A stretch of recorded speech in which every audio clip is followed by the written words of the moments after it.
ZEE5 ஆப்பை download செய்து முழு எபிசோடுகளையும் இலவசமாக காணுங்கள். இந்தாங்க குடிங்க குடிங்க. மரும கொடுத்தா போதும் உடனே விரதத்தை முடிப்பல்ல. குடி குடி குடி, வெறுவத்தோட விரதம் இருந்திருக்க குடி. அத்தை ஃபுல்லா குடிங்க அத்தை. போதுதா இந்த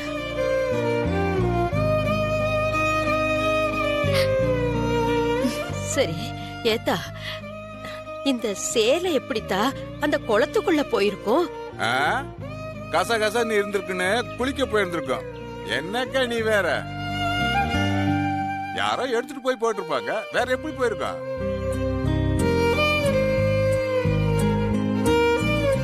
ஆனா நீ என்ன நினைச்சாலும் நினைச்சுக்கா, இங்க இருக்க நம்மளை தவிர இந்த கல்யாணத்துல வேற யாருக்கும் பெருசா விருப்பம் கிடையாது.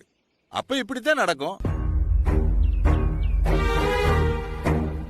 நாம என்ன தம்பி நினைக்கிறோம்? இதுக ரெண்டு பேரும் ஒண்ணு சேர்ந்தா ரெண்டு பேர் வாழ்க்கையும் நல்லா இருக்கணும்னு தானே ஆசைப்படுறோம். அதுக்கு இம்பிட்டு கஷ்டப்படணுமா?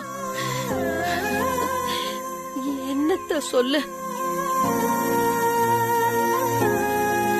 ஏக்கா, பிரச்சனை இதோட முடிஞ்சு போக போறது இல்ல. தாலி கட்டுற வரைக்கும் யாராவது ஏதாவது செஞ்சுக்கிட்டே இருப்பாங்க. சித்தப்பா, சப்பரத்தை ஈஸியா கொண்டு வந்துடலாம், ஆனா தேர் இழுக்க ஊரே கூடணும்ல.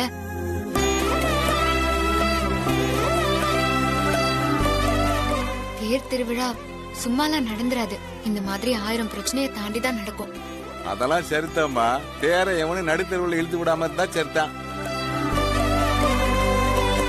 அப்புறம் சேலை கிடைச்சிச்சுல, இதுல எந்த ஆராய்ச்சி வேணாம், இதோட விட்டுருங்க. கல்யாண வேலையை பார்க்கலாம். கண்டிப்பா. அடுத்து என்ன தடை வந்தாலும் அதெல்லாம் எப்படியாவது கடந்து இந்த கல்யாணத்தை எப்படி நல்லபடியா நடத்தணும்னு மட்டும் நம்ம யோசிப்போம்.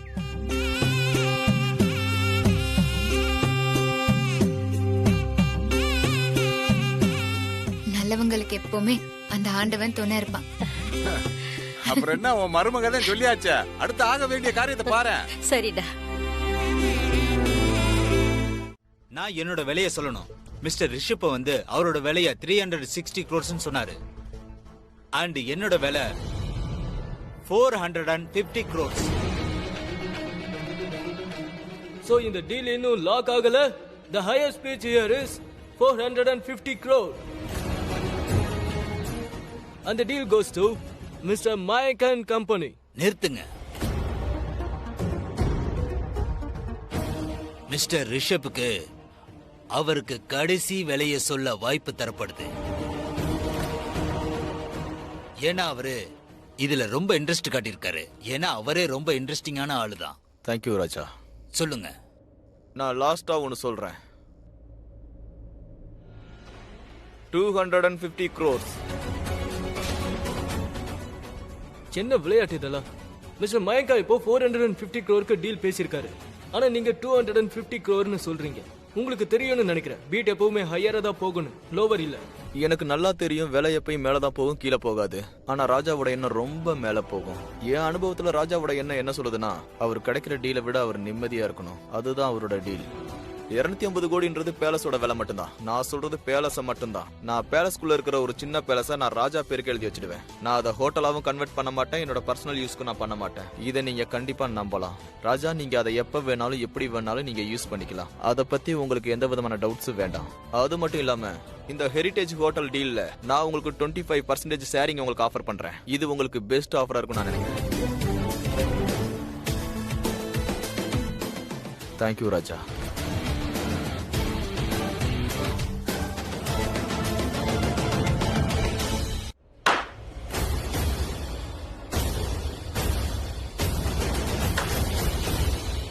இன்னைக்கு என்னுடைய இந்த பிரம்மாண்ட அரண்மனையோட ஏலத்து வெற்றியாளர் மிஸ்டர் ரிஷப் தான்.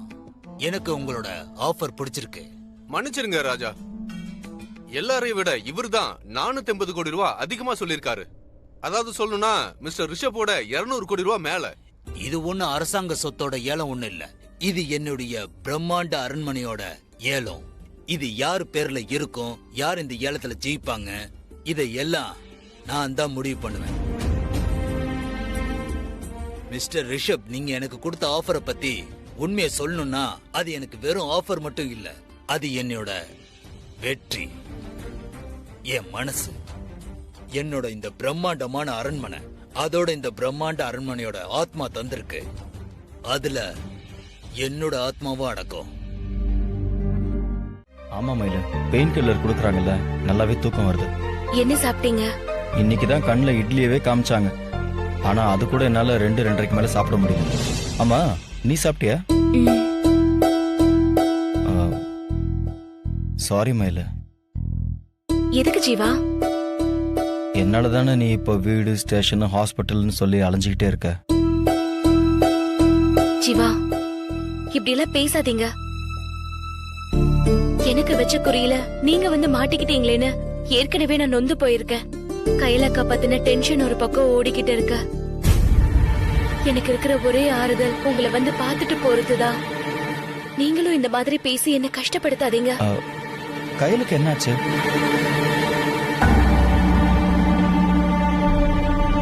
அக்கா இப்போ கர்ப்பமா இருக்கு ஜீவா. கர்ப்பமா இருக்காளா? என்ன மயில சொல்ற? ஒருவேளை அவ மனநலம் சரியில்லாம ஹோம்ல இருக்கும்போது யாராவது அவளை... இல்ல ஜீவா, அக்கா யார காதலிச்சதோ அவன் தான் ஒரு வாரம் அக்கா கூட வாழ்ந்து அவளை ஏமாத்திட்டு ஓடி இருக்கான். ஒரு வாரமா? மயிலு, ஒரே நாள்ல திரும்பி வந்துட்டாதானே கையில் சொன்னா? அக்கா நம்ம கிட்ட போய் சொல்லிருக்க ஜீவா. நடந்த விஷயமே வேற.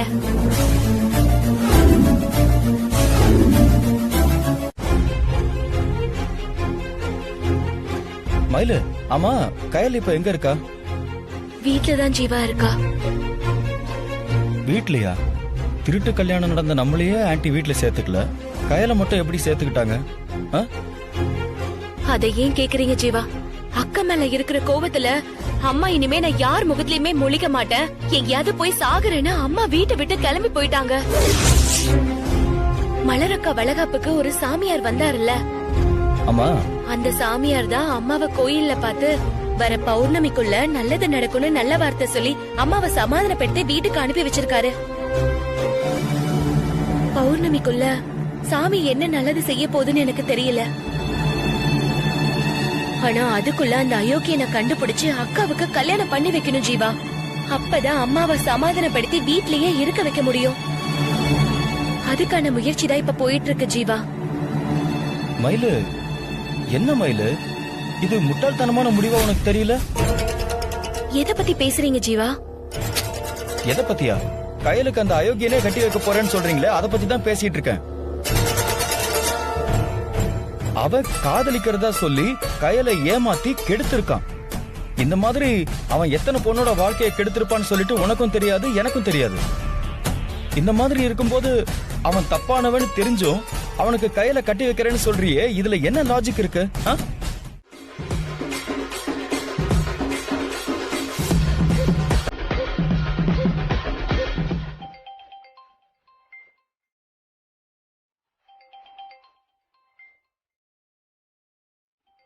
புது நம்பர்ல இருந்து கால் வருது. ஹலோ, யாரு? மித்ரா தானே? ஆமா, நீங்க? நான் யாருங்கிறது இருக்கட்டும், அதுக்கு முன்னாடி உங்களுக்கு ஒரு முக்கியமான தகவல் சொல்றேன். ஹலோ, நீங்க யாருன்னு தெரியாம நான் எதுக்கு நீங்க சொல்ற தகவல் எல்லாம் கேட்கணும்? நீங்க காலை கட் பண்ணுங்க. மித்ரா மேடம், அவசரப்பட்டு போனை கட் பண்ணா லாஸ் உங்களுக்கு தான், எனக்கு இல்ல. பரவாயில்ல, எனக்கே லாஸா இருக்கட்டும், நீங்க வைங்க. மேடம், ஏன் இவ்வளவு கோவப்படுறீங்க? நான் உங்க நல்லதுக்கு தான் பேசுறேன். நீங்க யாருங்க எனக்கு நல்லது செய்யறதுக்கு?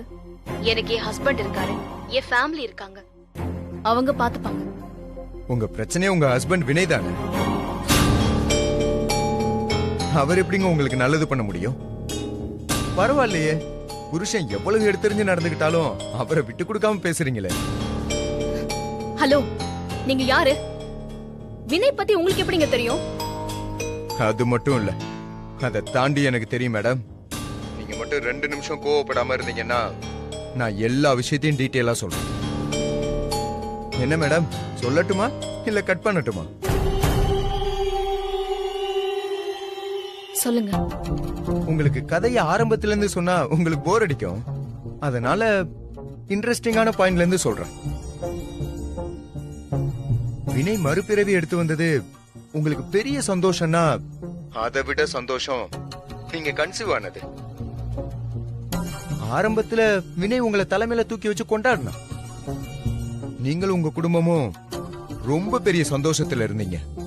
அந்த நேரத்துலதான் அமெரிக்காவில இருந்து தீபிகா உங்க வீட்டுக்கு வந்தா.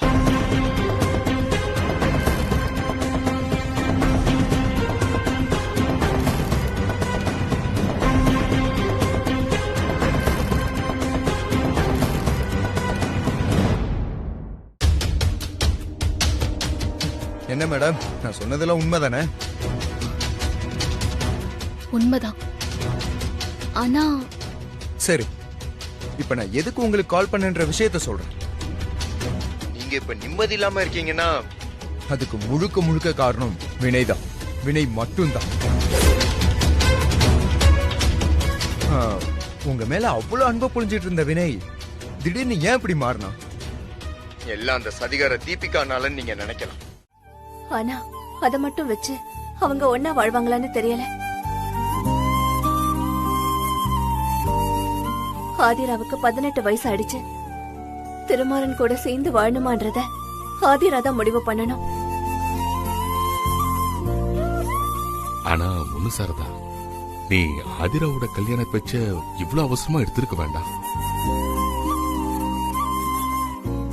அவ இன்னும் கொஞ்ச நாள் படிச்சிருக்கலாம்.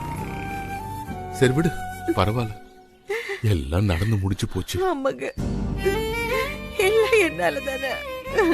இல்லம்மா, அழாதீங்க. நீங்க அவளுக்கு நல்லது செய்யணும் தான் நினைச்சீங்க. வருத்தப்படாதீங்க.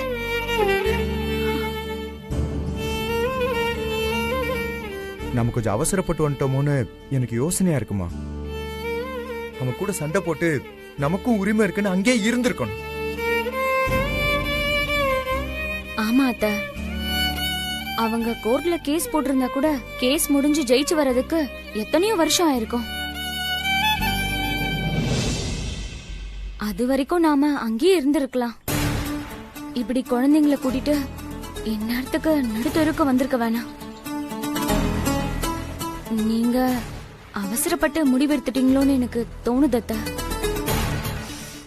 தமிழ், நான் வாக்கு கொடுத்துட்டேங்கிறதுக்காக நீயும் சரண்யாவும் பிள்ளைங்களும் எங்க கூட வந்து கஷ்டப்படணும்னு அவசியம் இல்ல. எங்க பிரச்சனை எல்லாம் சரியாகிற வரைக்கும் சரண்யாவையும் பிள்ளைங்களையும் கூட்டிக்கிட்டு நீ வேணா உன் மாமியார் வீட்டுல போய் இரு. நான் இதுவும் தப்பா நினைக்க மாட்டேன். என்ன, எனக்காக நீங்க எல்லாரும் கஷ்டப்பட வேண்டாம். நீங்க எல்லாரும் நல்லா இருந்தா அதுதான் எனக்கு பெரிய சந்தோஷம். அம்மா, நான் அப்படிலாம் சொல்லலாமா. இந்த ஊர்ல பெரிய மனுஷியா வாழ்றீங்க. அதுவும் இல்லாம இன்னைக்கு ஊர்க்காரங்க கிட்ட பொய் சொல்ற நிலைமை வந்துருச்சுன்னு நினைக்கும் போது, நீங்க அலறதையும் தெருவுல நடக்கிறதையும் பார்க்கும்போது என்னால தாங்க முடியலம்மா. அந்த வருத்தத்துலதாம்மா இதெல்லாம் சொல்லிக்கிட்டு இருக்கேன். என்ன மன்னிச்சிருங்கம்மா. அம்மா, எல்லாத்துக்கும் காரணம் நான் தான்மா. இந்த வீட்டுக்கு ஏதோ நல்லது செய்யறதா நினைச்சு நான் செய்யறது எல்லாமே தப்பாதான் முடிஞ்சு போகுது. இத்தனையும் சாருமதிக்காக தாமா மறைச்சு வச்சேன். அகிலன் சாருமதி வாழ்க்கையை கெடுத்துருவான்னு நான் ரொம்ப பயந்தேன். அவன் சொன்னதை அப்படியே நம்பினேன்.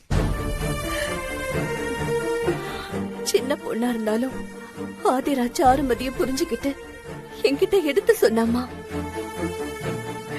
பாட்டிக்கிட்ட இப்பவே சொல்லிடலான்னு அவ்வளவு தூரம் ஆதிரா சொல்லியும் நான் தாமா அதை கேட்கல.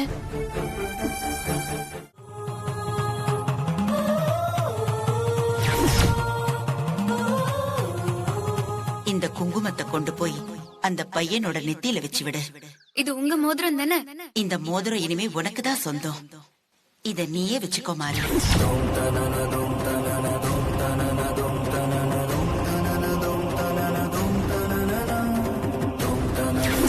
மாறி, இன்னாருக்கு இன்னார்னு ஆண்டவன் ஏற்கனவே எழுதி வச்சிருப்பான்.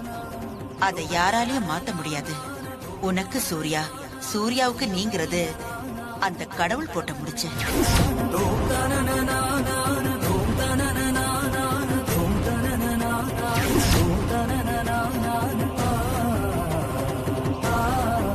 என்னோட ஆசீர்வாதம் உனக்கு எப்பவுமே இருக்கும். நீ நல்லா இருப்ப. மாறி போ.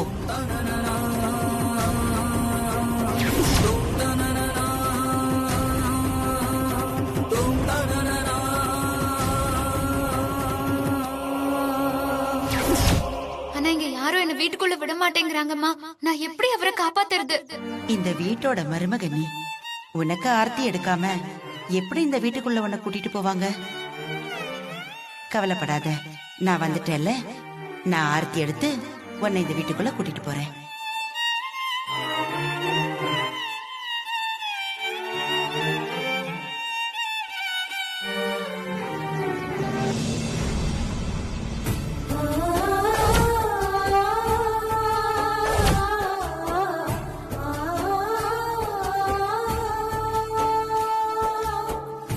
இதான் உன் வீடு. உள்ள போ.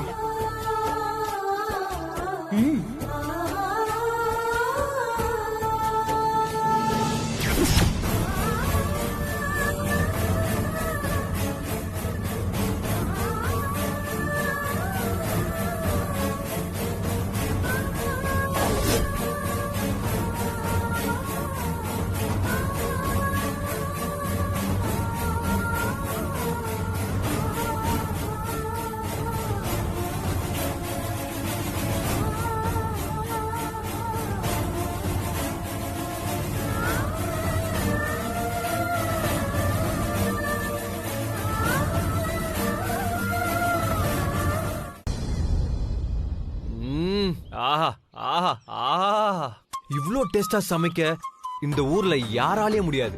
நான் சொல்றது கரெக்ட் தானே? என்ன சொல்றீங்க? என்ன அப்படி பாக்குறீங்க? இன்னும் கொஞ்சம் சாப்பாடு போடுங்களேன். அப்படின்னா இதெல்லாம் நீ சமைக்கலையா பூஜா? மெஸ்ல இருந்து சாப்பாடு கொண்டு வர சொல்லிட்டு இவ்வளவு உன் ஃப்ரெண்டுன்னு போய் சொல்லிட்டியா? பூஜா என் ஃப்ரெண்டு தான்.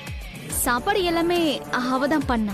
அடேங்கப்பா, எவ்வளவு நல்ல குணங்க உங்களுக்கு. தப்பு பண்றவங்கள காப்பாத்துறாங்களாமா. சூப்பருங்க நீங்க. அப்படியே கொஞ்சம் ரசம் ஊத்துறீங்களா?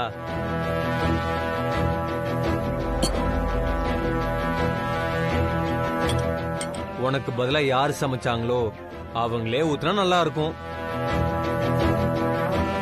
சமையல் நான் பண்ணல. தெரியும், உங்க அம்மா பண்ணதுன்னு தெரியும். கொஞ்சம் ரசம் ஊத்துங்க, பசிக்குது. சீக்கிரம் போடுங்க.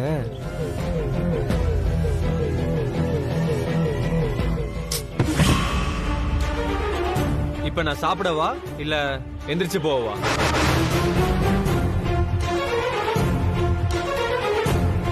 நீங்க உட்காருங்க வெற்றி, நீயே பரிமாறு.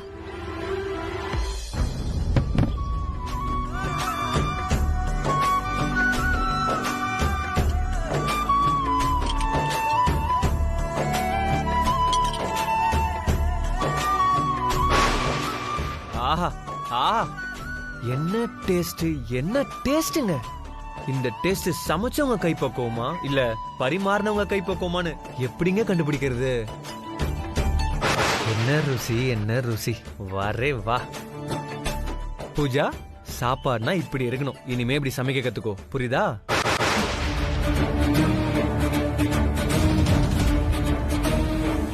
பூஜா, உனக்கு எவ்வளவு தேங்க்ஸ் சொன்னாலும் பத்தாது. நீ சமையல் பண்ணாம மீனாட்சி மெஸ்ல இருந்து சாப்பாடு வர வச்சப்பாரு. சூப்பர். என்ன ருசி, என்ன ருசி. இப்போ என் மனசும் நிறைஞ்சிருச்சு, என் வயிறும் நிறைஞ்சிருச்சு. நன்றிகள் பல. கேரியரை குடுத்துட்டு போடினா பிடிவாதமா உள்ள வந்தா. இவளாலதான் வெற்றிக்கு இது மெஸ் சாப்பாடுன்னு தெரிஞ்சு போச்சு. எல்லாத்தையும் நாசம் பண்ணிட்டா. வெம்பு சார், இது தேவையா உங்களுக்கு? என் மேல இருக்கிற கோவத்துல ஸ்வீட்டே சாப்பிடாத நீங்க ஸ்வீட்ட சாப்பிட்டா என்ன ஆகும்னு பாத்தீங்களா? பொம்மிய பகச்சுக்கிட்டீங்கல்ல, தேவைதான். வேம்பு சார், ஒரு காய்ச்சல் தலைவலினா டாக்டர் வந்து பார்த்தா கேவலம் இல்ல.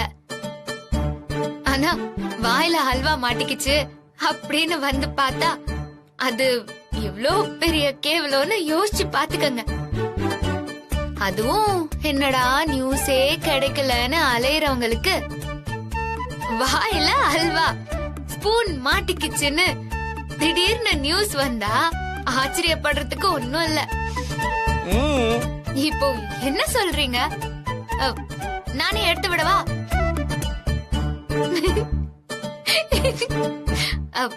சொல்லுங்க வேம்பு சார், நியூஸ்ல வர போறீங்களா இல்ல நானே எடுத்து விட்டுட்டுமா? இருங்க இருங்க இருங்க, உட்காருங்க உட்காருங்க.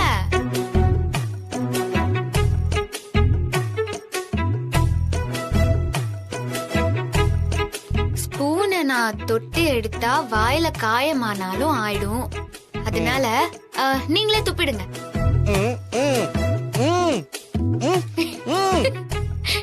ஐயோ இருங்க வேம்பு சார், அவசரப்படாம இருங்க. அத அழகா வெளியெடுத்துறேன். கண்ணு மூடுங்க. ஐயோ கண்ணு மூடுங்க.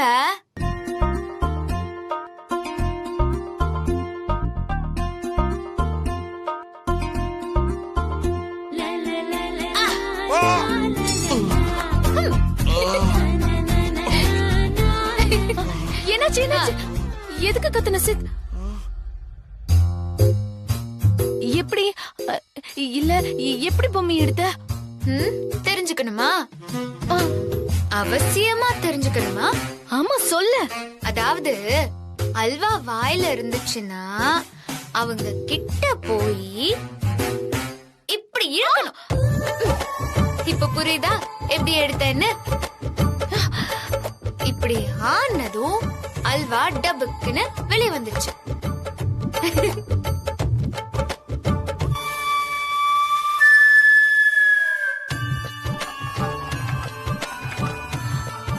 I am very sorry Sid.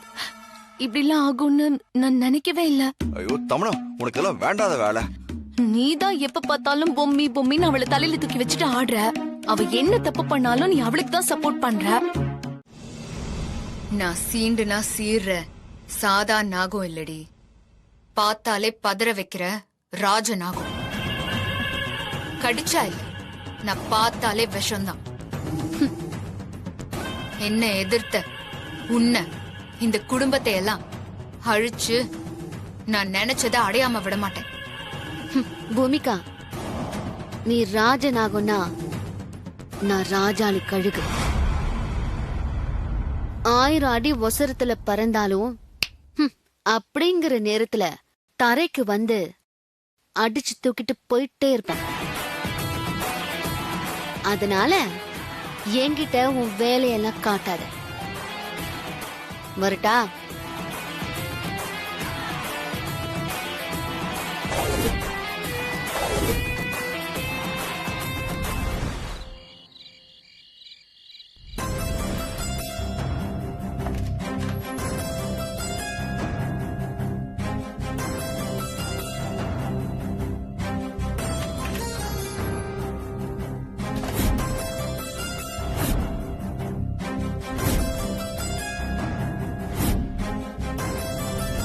ரொம்ப அன்பா இருக்கிற இடத்துலதான் நமக்கு கோவப்பட உரிமை இருக்கு ஸ்வேதா. மேடிக்கு மேல இருக்கிறது அளவு கடந்த காதல் தான்.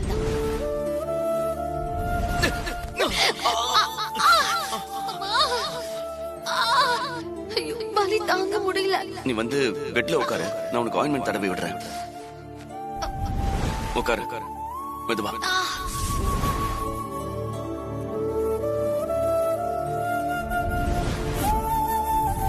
பீரோல இருந்த 5 லட்சம் ரூபாய் பணத்தை எடுத்து இதோ இங்க நிக்கிறாங்க பாரு. இந்த அம்மா மூலமா அவ தம்பிக்கு கொடுக்க பாத்திருக்கா. ஸ்வேதா, இந்த அம்மா உனக்கு தெரியுமா? சத்தியமா இவங்க யாருன்னு எனக்கு தெரியாது. இப்ப நான் போலீஸ்க்கு போன் பண்ண போறேன். போலீஸ்லாம் வேண்டாம் சார், நான் உண்மையை சொல்லிடுறேன். சொல்லுங்க. நான் தான் பண்ண சொன்னேன்.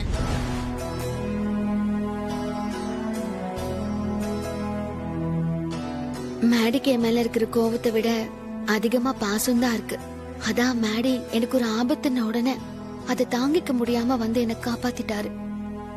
மேடி, நீங்க மட்டும் வராம இருந்திருந்தா அந்த கண்மணி அம்மாவும் பூமிகாவும் சேர்ந்து என்ன திருடினே பட்டம் கட்டியிருப்பாங்க. நீங்க வந்ததும் எனக்குள்ள இருந்த பதட்டம், பயம் எல்லாம் போயிடுச்சு. உன்னை போய் எப்படிமா உன் வீட்டுக்காருக்கு பிடிக்காம போச்சு? இங்க பாருமா, உன்னை என் பேத்தி மாதிரி நினைச்சு சொல்றேன். நீ கவலைப்படாதம்மா. உன் நல்ல மனசுக்கு அந்த ஆண்டவன் அவ்வளவு சீக்கிரத்துல கைவிடவே மாட்டாமா.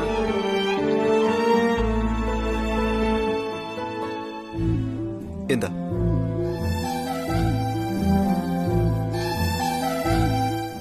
வெரைட்டி ரைஸ் மட்டும் தான் கிடைச்சது, அதான் வாங்கிட்டு வந்திருக்கேன்.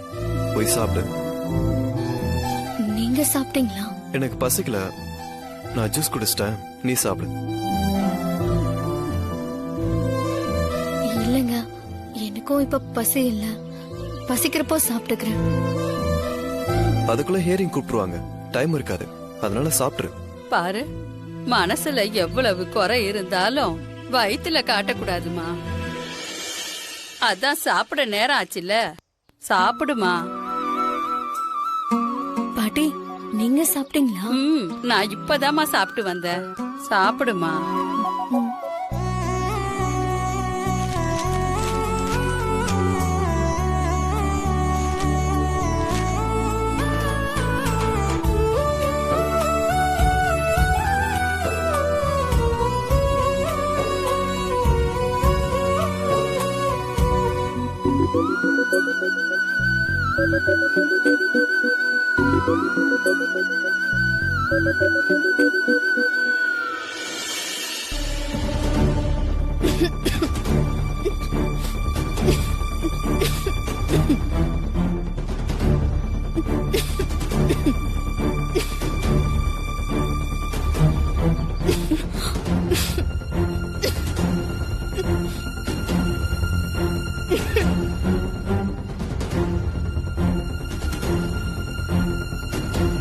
மா, பாத்துமா.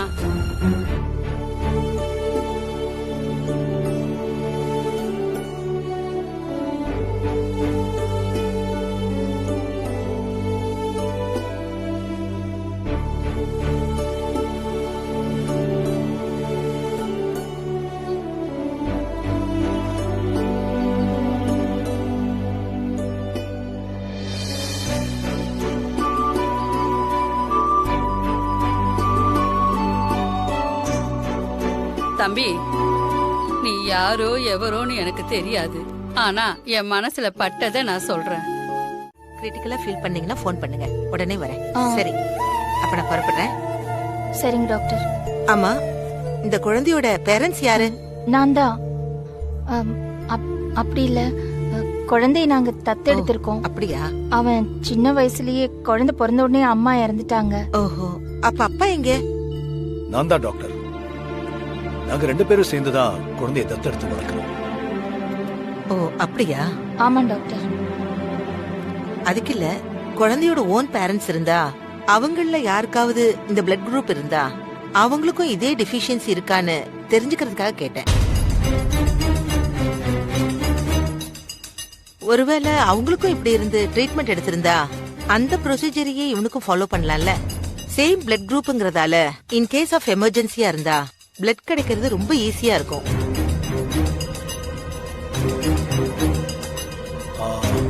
டாக்டர், வேற ஏதாவது பெரிய ஹாஸ்பிட்டலுக்கு கூட்டு போய் ட்ரீட்மெண்ட் கொடுத்தா இது சரியாக வாய்ப்பு இருக்கா? சார், அவனுக்கு பிசிக்கலா எந்த ப்ராப்ளமும் இல்ல. 10ல ஒரு குழந்தைக்கு இந்த மாதிரி பிளேட்லெட்ஸ் குறைவா தான் இருக்கும். இது வியாதி எல்லாம் இல்ல. அடிபட்டா பிளட் கிளாட் ஆக கொஞ்சம் டைம் ஆகும். சோ அடிபடாம பாத்துக்கோங்க. அவ்வளவுதான். நீங்க பயப்படுற மாதிரி எல்லாம் எதுவும் இல்ல. ஓகே, நான் வரேன். Thank you doctor. இதெல்லாம் தேவையா? இந்த குழந்தை என்னைக்கு இந்த வீட்டுக்கு வந்துச்சோ அப்பவே இது பிரச்சனை ஆயிடுச்சு.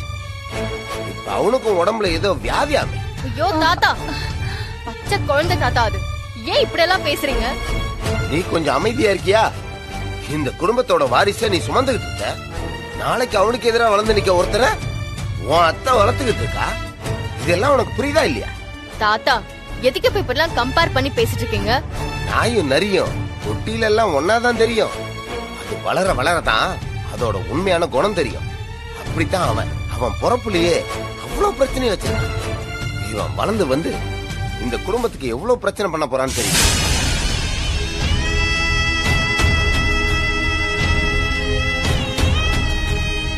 என் அனுபவத்துல சொல்றேன், இந்த புள்ள இவன் வழியா வந்த அந்த சமயக்காரன் இவங்களாலதான் இந்த குடும்பமே அசிங்கப்பட போகுது. ஐயோ தாத்தா,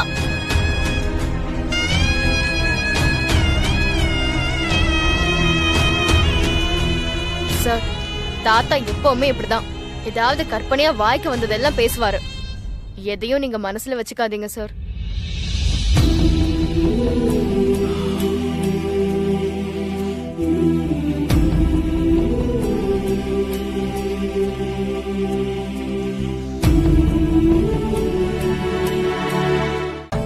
பக்கத்துல உட்கார வச்சு கஞ்சி ஊட்டுறது என்ன?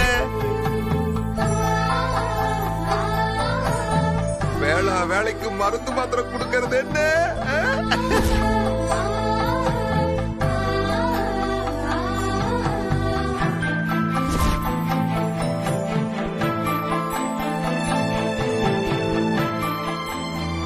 நைட் ஃபுல்லா அவ தூங்கினாளான்னு கூட தெரியலப்பா. அவளுக்கு ஒரு டீ வேணும்னா கூட சங்கரையோ அத்தையோ தான் போட்டு கொடுப்பாங்க. முதல் தடவையா அவ உனக்காக எல்லாம் செஞ்சிருக்கா பாத்திபா. என் மேல அவ கோவத்துல இருக்கான்னு நான் ரொம்ப வருத்தப்பட்டுக்கிட்டே இருந்தேன். ஆனா நடந்த விஷயம் வேற மாதிரி இருக்கு. பாத்திபா, நான் தான் சொல்றேன்ல, கோவம் எல்லாம் வெளியதான். உள்ள லவ் லவ் நீ கொடுத்து வச்சவன் பாத்திபா. என்ஜாய். இந்த வீட்டுல இருக்கிறவங்களோட முகத்தை பார்க்கணுமே, சார்ஜ் போன மொபைல் மாதிரி ஆயிடுச்சு. ஆனா எனக்கு 100% சார்ஜ் ஆன மாதிரி இருக்கு. இங்க பாரு பாத்திபா, இப்படியே உட்கார்ந்து இருந்தான்னு வச்சுக்கோ, ஒண்ணும் பண்ண முடியாது. பாத்துக்கோ, உனக்கு உடம்பு முடியலன்னு வேலைக்கு போற பொண்ணை டிஸ்டர்ப் பண்ணிட்டு இருக்காத. ரஜினி வேலைக்கு போனாதான் வீட்டுல இருக்கிறவங்களுக்கு 3 வேளை சாப்பாடு கிடைக்கும். நல்லா உரைக்கிற மாதிரி சொல்லுங்க மாப்பிள.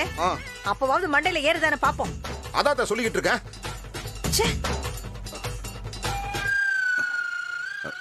சாரி பார்த்திபா, நம்ம பயங்கர ஒத்துமையா இருக்கோம்னு தெரிஞ்சதுன்னா இவங்களுக்கு எல்லாம் பொறாம வந்துரும்.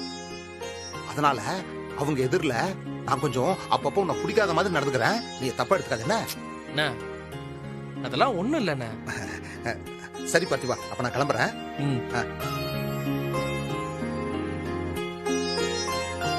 வரேன்.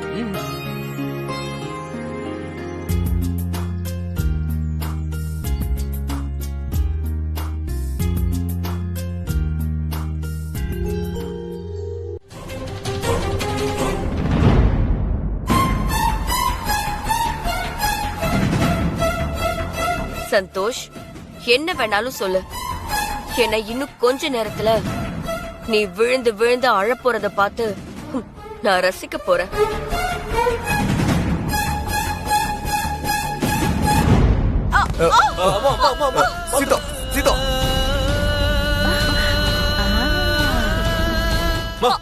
என்னமாச்சு? என்னாச்சு? பாத்து வர மாட்டீங்களாமா? ஐயோ, ஒண்ணு இல்லப்பா, படிக்கட்ட கவனிக்கல, அதான் லைட்டா கால் ஸ்லிப் ஆயிடுச்சு. கால் புண்ணாகலையே. மா, அபிய பாக்கும்போது ஏமா கால்லாம் தடுமாறுது? தப்பான சகுன மாதிரி இருக்குமா? பாத்தியாமா, நான் பண்ண பிளானுக்கு இயற்கையே எப்படி வழி கொடுக்குதுன்னு பாத்தியா? தப்பானவங்க பார்த்தாங்கல்ல, அதான் இப்படி எல்லாம் நடக்குது. ஆமா சீதா, எனக்கும் அப்படிதான் தோணுது. கொஞ்ச நேரம் உள்ள உட்காந்துட்டு போலாம். என்ன யோசிக்கிற?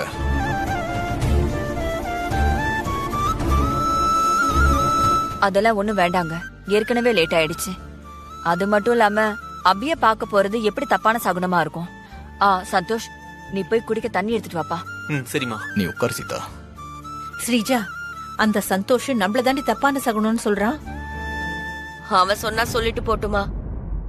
சீதாத்தா தான் இன்னைக்கு நம்மளோட கடைசி பலி.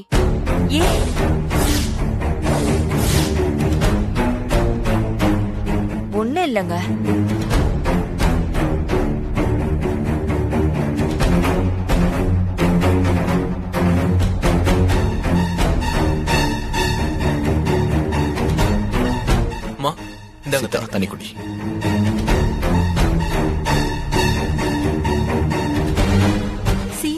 உன்னோட கடைசி பலியா? என்னடி சொல்ற? மா, சீதாத்தா செத்தாதான் அந்த அபிக்கு வலிக்கும். நான் யாருன்னு அவளுக்கு தெரியும். அத்தையோட சாவுதான் நான் அபிக்கு கொடுக்க போற பிறந்த நாள் பரிசு.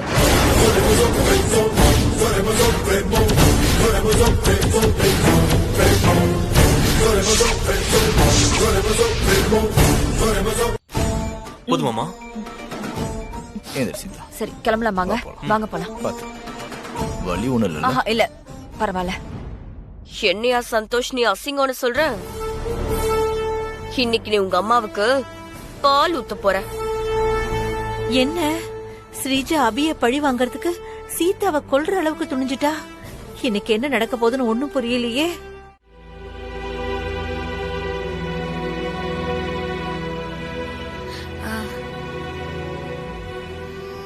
என்ன நீ ஏதோ சொல்ல வந்த மாதிரி இருந்துச்சு. இல்லையே, அப்படி பார்த்தா நீயும் தான் ஏதோ சொல்ல வந்த. சரி முதல்ல நீ சொல்லு. நீ தான் ஃபர்ஸ்ட். இல்ல கேர்ள்ஸ் தான் ஃபர்ஸ்ட். சொல்லு.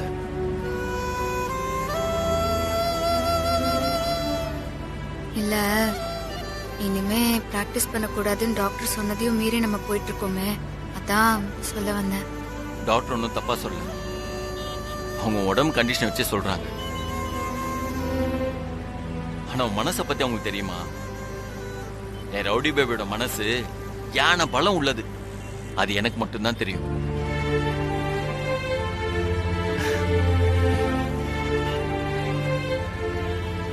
சரி நீ என்ன சொல்ல வந்த அத சொல்லு. சொல்றேன்.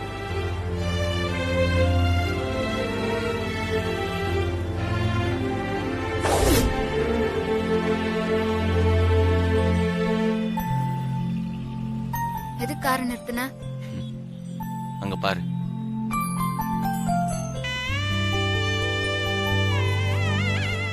நான் சொல்லணும்னு நினைச்ச சாமிகிட்ட சொல்லிடுறேன். என்ன திடீர்னு கோயிலுக்கு? நீ கண்ணு முழிக்காம ஹாஸ்பிட்டல்ல இருந்தப்போ இந்த கோயில தான் அங்க பிரதட்சணை பண்ண. அதான் வா ஒரு தேங்க்ஸ் சொல்லிட்டு போயிடலாம்.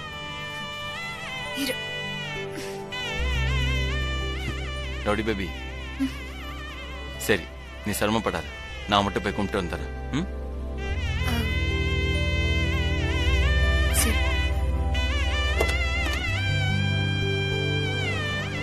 போயிட்டு வந்துடுறேன்.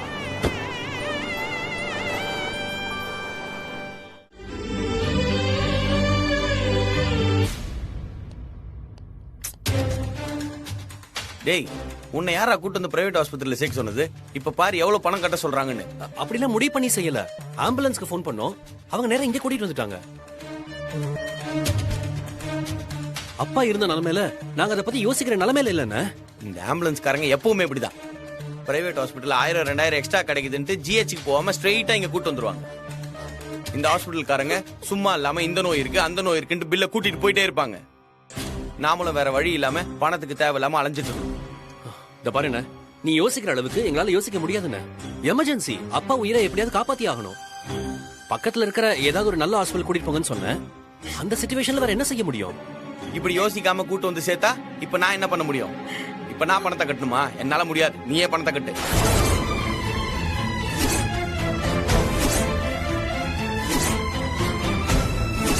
ஐயோ மாப்ள, என்ன மாப்ள திடீர்னு இப்படி சொல்லிட்டீங்க? வேற என்ன சொல்ல சொல்றீங்க? தனியால அவர் என்ன பண்ணுவாரு? அண்ணன் தம்பி 2 பேரும் தப்பா எடுத்துக்கலன்னா நான் ஒன்னு சொல்றேன்.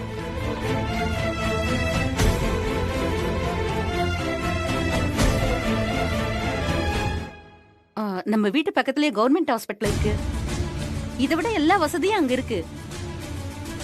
பிரைவேட் ஹாஸ்பிட்டல் விட அவ்வளவு பிரமாதமா வைத்தியம் பாக்குறாங்க. எல்லாரும் பெரிய பெரிய டாக்டருங்க.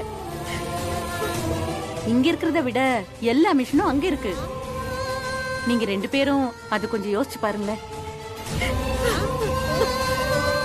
என்ன பார்த்தா இப்ப நான் என்ன பண்ணும்? திடீர்னு 5 லட்சம் ரூபாய்க்கு நான் எங்க போவேன்? அது என்ன சாதாரண அமௌண்டா? எவன்டா இப்ப கேட்ட உடனே 5 லட்சம் ரூபாய் தூக்கி வந்து கொடுப்பான்? ஏதோ 10,000 20,000னா கையில இருந்து எடுத்து கொடுப்பாங்க. 5 லட்ச ரூபா மொத்தமா கேட்டா எங்கடா போவோம் ரவி? நான் மட்டும் பணத்துக்கு என்ன செய்ய? ஏதோ இந்த கடையை போடாம இருந்தா அந்த காசை வச்சு ஏதாவது பண்ணிருக்கலாம். இப்பதான் அப்பாவோட போலீஸ் ஸ்டேஷன் பிரச்சனைக்கு என் மாமனார் கிட்ட 3 லட்ச ரூபாய் பணம் வாங்கிட்டு வந்து கொடுத்திருக்கேன். அது மட்டும் இல்லாம இந்த கடையே அவர் கொடுத்த காசுல தான் ஓடிக்கிட்டு இருக்கு. இந்த நிலைமையில மறுபடியும் அவர்கிட்ட பணத்தை போய் எப்படி கேட்க முடியும்? என்னால முடியாது. நான் தான் சொல்றேன்ல, கொஞ்சம் பொறுமையா கேளுங்களேன். கவர்மெண்ட் ஹாஸ்பிட்டல்ல ஒரு குறையும் சொல்ல முடியாது, அவ்வளவு அருமையா இருக்கு. நீங்க அங்க வச்சு வைத்தியம் பாருங்க, பணத்துக்கு ஒரு பிரச்சனையும் இருக்காது. அம்மா சொல்றது சரியா தான் இருக்கு. நாம ஏன் ஜிஹெச்சுக்கு போக கூடாது? மேகலா, போறதெல்லாம் ஒரு பிரச்சனை இல்ல. இப்ப இத அம்மாட்ட போய் யார் எடுத்து சொல்லுவா? நான் இன்னொன்னு சொல்லுவேன், மருமக பிள்ளைங்க தப்பா எடுத்துக்க கூடாது.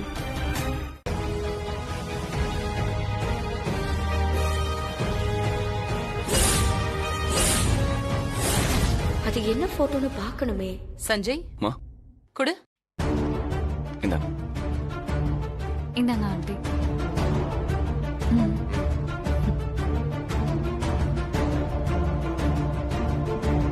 அப்பா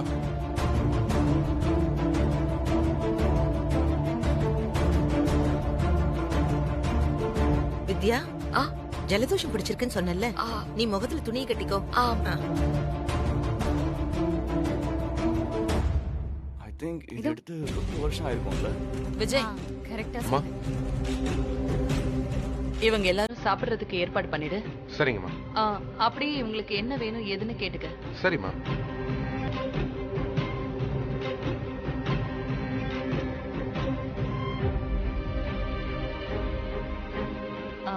வித்யா, அம்மா, உனக்கு கோல்டு கம்மியாகிற வரைக்கும் மாஸ்க் போட்டுக்கிட்டே இரு, சரியா? சரிங்கம்மா. அக்கா, வந்திருக்கிறவங்கள நல்லா கவனிக்கணும், பாத்துக்கோ, சரியா? சரி, நான் பாத்துக்கிறேன். நீங்க எல்லாரும் ஃப்ரெஷ் அப் ஆயிடுங்க. ஓகேம்மா. நான் ஒரு சின்ன ஒர்க் முடிச்சிட்டு வந்துடுறேன். ஓகே.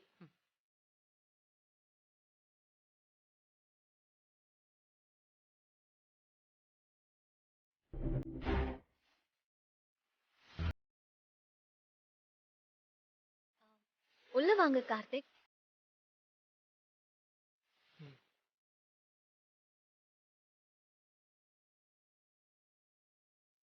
யார் போன் இது? தர்ஷனோட தான்.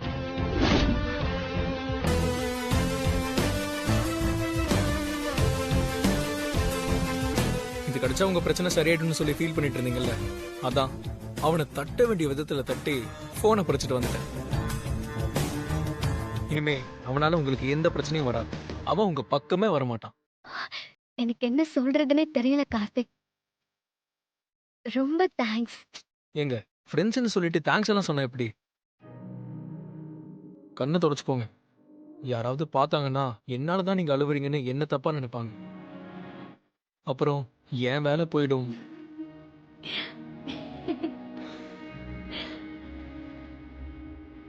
உங்களுக்கு மருதாணி பிடிக்குமா? ஏன் கேக்குறேன்? இல்ல, என் அம்மாவுக்கு ரொம்ப பிடிக்கும், அவங்களுக்கு வாங்கிட்டு போறேன். உங்களுக்கு மருதாணியில இன்ட்ரெஸ்ட் இருந்தா உங்களுக்கும் கொடுத்துட்டு போவேன். மருதாணி பிடிக்காத பொண்ணுங்க யாராவது இருப்பாங்களா? ஓகே, இந்தாங்க, அப்ப நீங்களே வச்சுக்கோங்க.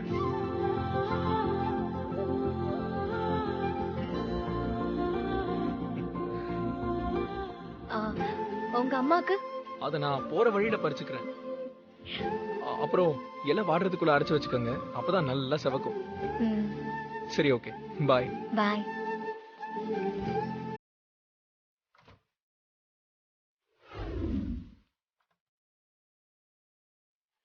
ஜீ5 ஆப்பை டவுன்லோட் செய்து அனைத்து எபிசோடுகளையும் இலவசமாக பாருங்க.